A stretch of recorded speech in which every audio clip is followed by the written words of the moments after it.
ইস্টবেঙ্গলের জন্য হয়তো লাস্ট কয়েকটা সিজন খুব একটা ভালো তাদের সময় যায়নি, কিন্তু ইস্টবেঙ্গল ঘুরে দাঁড়ানোর লড়াইয়ে নেমেছে এবং সেই লড়াইতেই সঙ্গী হতে আসছে ইস্টবেঙ্গলের একটা পুরাতন স্পন্সর। তারা কিন্তু আরও একবার ইস্টবেঙ্গলের সঙ্গে আসছে একসাথে কাজ করার জন্য।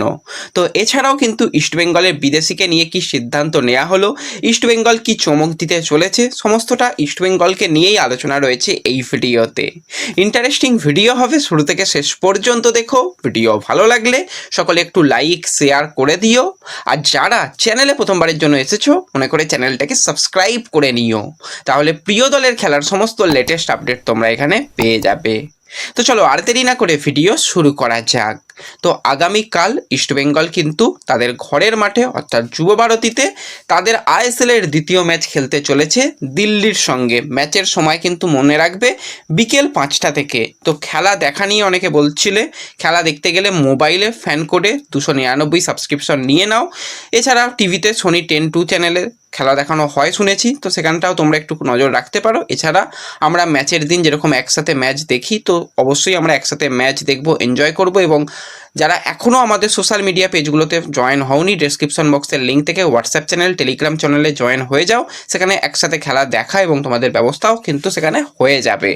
তো কালকে ইস্টবেঙ্গলের ম্যাচ, তো সেই ম্যাচের আগে কিন্তু আজকে শেষ দিনের অনুশীলন ইস্টবেঙ্গল কিন্তু সেরে নিল এবং আজকে কিন্তু কোচ এবং তার সাথে ইস্টবেঙ্গলের গুরুত্বপূর্ণ প্লেয়ার জিকসান সিং সে এসেছিল সাংবাদিকদের মুখোমুখি হয়ে। তারা কিন্তু বেশ কিছু বার্তা দিয়েছে। তো প্রথমেই কোচ যেটা জানিয়েছে যে দল কিন্তু প্রথম যে জয়টা পেয়েছে সেটা ভুলে গিয়ে এই ম্যাচে পুরো 3 পয়েন্ট নেবার জন্য মুখিয়ে রয়েছে। প্রত্যেকটা প্লেয়ার নিজেদের 100% দেওয়ার চেষ্টা করবে এবং অবশ্যই আমরা চেষ্টা করব এই ম্যাচটা জেতার। এবং তার জন্য কিন্তু অবশ্যই সমর্থকদের একটু মাঠে আসতে হবে। যারা সম্ভব হবে মাঠে এসে আমাদের টিমকে সাপোর্ট করো। তো তাহলে কিন্তু আমরা এই ম্যাচটাও ভালো ফলাফল করতে পারবো এবং ঘরের মাঠে পরপর ম্যাচ জিতে কিন্তু আমরা একটা ভালো জায়গায় থাকতে চাই এবং আগামী যে ম্যাচগুলো রয়েছে সেই ম্যাচগুলো আমরা জিততে চাই এবং সামনে ফিফা উইন্ডো রয়েছে, তার আগে সমস্ত ম্যাচে কিন্তু আমরা পয়েন্ট আনতে চাই। তো তার জন্য সমর্থকদের মাঠে আসার কিন্তু অনুরোধ জানিয়েছে কোচ অস্কার ব্রুজন। তো এছাড়া কিন্তু ইস্টবেঙ্গলে যদি আমরা প্র্যাকটিস নিয়ে কথা বলি, তো প্র্যাকটিসে যেই প্লেয়ারদের দিকে নজর ছিল, প্রথম হচ্ছে মোহাম্মদ রাকিব কীরকম অবস্থায় রয়েছে। তো মোহাম্মদ রাকিব কিন্তু আজকে পুরো দলের সঙ্গে সিচুয়েশান প্র্যাকটিস বলো বা যাবতীয় প্র্যাকটিস কিন্তু সে কমপ্লিট করেছে। সে তো অনেকটাই সুস্থ হয়েছে। এবার মাথায় তার 8টা সেলাই পড়েছিল, তো সেটা তো একটু ঠিক হতে সময় দিতে হবে। তো সেই কারণে তাকে একদমই প্রথম থেকে না দেখা গেলেও বেঞ্চে রাখা হবে সেরকমটাই কোচ কিন্তু আশ্বাস দিয়ে গেছে এবং বিশেষভাবে কিন্তু তার ব্যান্ডেজ করে তাকে হয়তো কিছু গেম টাইমও দেওয়ার পরিকল্পনা রয়েছে। তো সে থাকলে ডিফেন্স আরও বেশি শক্তিশালী হয় আমরা দেখেছি। হ্যাঁ, ডিফেন্সে লাল চুংনুঙ্গাও কাজ চালিয়ে দিয়েছিল, কিন্তু সেইভাবে গিয়ে বারবার যে বিল্ড আপ প্লে সেটাতে কিন্তু আমরা অতটাও দেখতে পাইনি, বা লালের ক্রসও অতটাও ভালো নয়। তো দেখা যাক, ঠিক আছে, এই জায়গাটা একটু মানিয়ে নিতে হবে এই ম্যাচটার জন্য, সেটুকু বোঝা যাচ্ছে।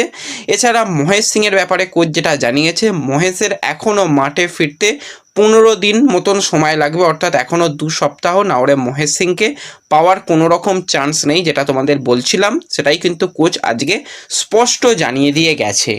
এছাড়া কোচকে জানতে চাওয়া হয়েছিল কেভিন সিবিলের ব্যাপারে, তো কোচ যেটা জানিয়েছে আগামী সপ্তাহের শেষের দিকে কলকাতায় ফিরবেন কেভিন সিবিলে। অর্থাৎ আমরা তোমাদের যেরকমটা জানিয়েছিলাম যে ফেব্রুয়ারি মাসের শেষের দিকে অথবা মার্চ মাসের প্রথম সপ্তাহে কিন্তু কলকাতায় আসবে। তারপর তার মেডিকেল টেস্ট এবং রিহ্যাব করতে করতে মার্চ মাসেও তার খেলার কোনো রকম সম্ভাবনা তো দেখা যাচ্ছে না, যদি না সে একদম ফিট হয়ে ওঠে। তো সেক্ষেত্রে সেই জায়গাটাকে নিয়েও কিন্তু কোচ জানিয়ে গেছে। তো এই জায়গাতে কিছু প্লেয়ারকে নিয়ে অবশ্যই কথা বলার কিন্তু জায়গা রয়েছে। প্রথম যে প্লেয়ারকে নিয়ে আমি কথা বলবো সেটা হচ্ছে জিকসান সিং। আজকে কোচের সঙ্গে জিকসান এসেছিল, তাকেও বেশ কিছু প্রশ্ন করা হয়েছে। তার আগে জিকসানকে নিয়ে যদি কথা বলতে হয়, জিকসানের প্রথম ম্যাচটা কিন্তু অসাধারণ ছিল।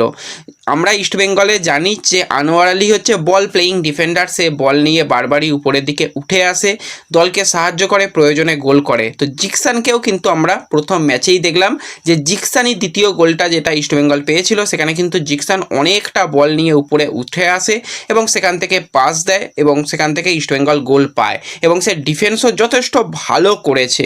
তো ওভারঅল কিন্তু জিকসানের এই পজিশানে তাকে কিন্তু কোচ তৈরি করছে, এটা কিন্তু একটা ভালো ব্যাপার। সে সে মিডফিল্ডেও খেলতে পারে এবং সে ডিফেন্সেও খেলতে পারে।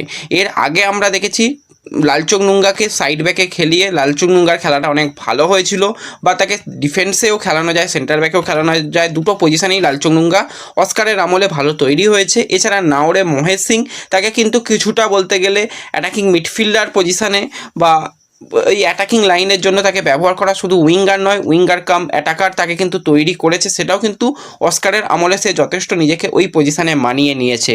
তো জিকসানকেও কিন্তু এই রকমভাবেই তৈরি করা হচ্ছে। জিকসানের প্রথম ম্যাচে তো আমি বলবো পুরো ফুল মার্কস পেয়েছে এবং সে যথেষ্ট ভালো খেলেছে, এবং জিকসান যেটা আজকে সাংবাদিকদের মুখোমুখি হয়ে জানিয়েছে যে আমি ডিফেন্সে খেলতেও আমার কোনো রকম অসুবিধা নেই, সেন্টার ব্যাকেও এর আগে আমি অনেক ম্যাচ খেলেছি, এই পজিশনে নিজেকে মানিয়ে নিতে খুব একটা অসুবিধা হচ্ছে না, কোচ যেরকম নির্দেশ দিচ্ছে সেই অনুযায়ী কাজ করার চেষ্টা করছি এবং ট্রফি জেতার জন্য আমরা মরিয়া রয়েছি। তো দিনের শেষে আমরা ট্রফি জেতার জন্য নিজেদের সবটুকু দিয়ে খেলতে চাই, সেটাও কিন্তু আজকে জিকসান সিংয়ের কাছ থেকে শোনা গেছে।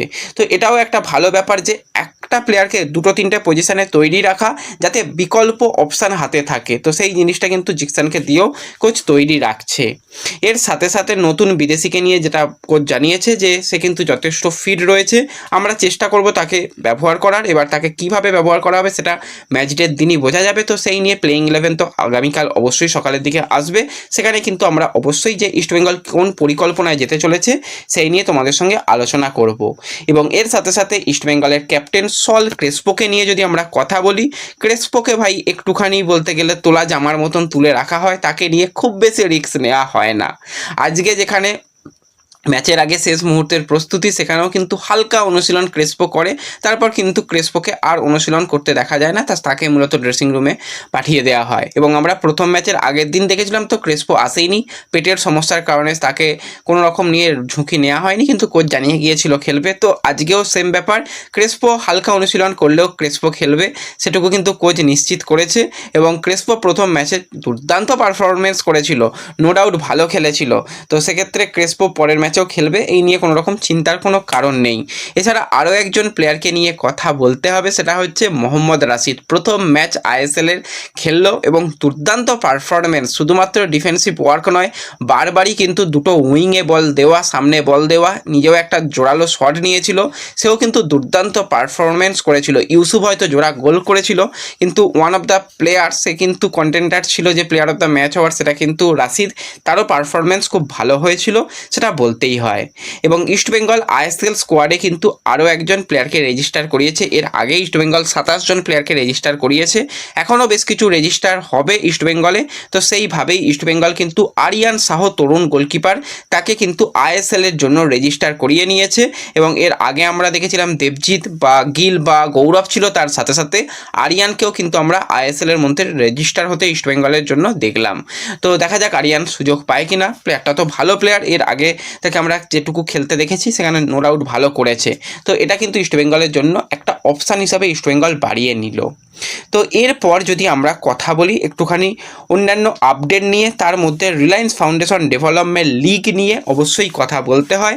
ইস্টবেঙ্গল তো তারা পরের যে নেক্সট 12 রাউন্ড সেখানে কিন্তু কোয়ালিফাই করে গেছে এবং সেখানে কিন্তু ফিক্সচারও খুব তাড়াতাড়ি ঘোষণা হবে। ইস্টবেঙ্গল গ্রুপ বি সেখানে পড়েছে, ইস্টবেঙ্গলের প্রতিপক্ষ যারা হবে সেখানে শ্রীনিধি রয়েছে, বেঙ্গালুরু এফসি রয়েছে, সেসা রয়েছে, ডেম্পো এবং সুদেবা, তারা কিন্তু ইস্টবেঙ্গলের প্রতিপক্ষ হবে।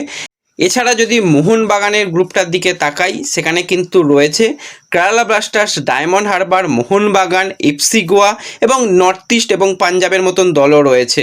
তো তাদের বিরুদ্ধেও কিন্তু মোহনবাগানকে খেলতে হবে। তো খুব তাড়াতাড়ি ফিক্সচার ঘোষণা হবে এবং সেই দিকেও আমাদের নজর থাকবে যে ন্যাশনাল গ্রুপ স্টেজের ম্যাচগুলো কীরকম হয়।